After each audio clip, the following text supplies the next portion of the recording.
que vous savez ce que c'est l'équivalent de se couper les cheveux toute seule? Quand on porte une perruque, c'est de la laver toute seule. Et habituellement, je laisse Rachel s'en occuper parce que c'est vraiment une opération délicate. Et là, elle est en vacances. Je vais devoir le faire toute seule.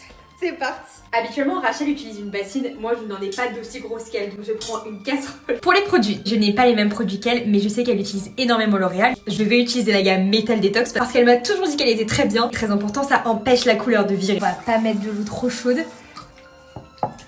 Normalement, tant que l'eau ne devient pas claire, c'est que la perruque elle est encore sale. Je vais prendre une bonne quantité de shampoing. On va faire très attention. Oh my god! L'eau, elle est super sale. Regardez la couleur de l'eau. Et je vais changer l'eau jusqu'à ce que l'eau soit propre. Je vais faire un bon masque, comme ça des cheveux naturels c'est encore plus important. J'ai vraiment l'impression de me laver les cheveux, sauf que ma tête elle est dans ma main. On rince le masque. On se retrouve pour la partie brushing. J'ai mangé tranquille le temps de la laisser un peu sécher. On va faire des sections. On n'oublie pas le protecteur de chaleur. Pour que ce soit plus simple, on va changer d'embout.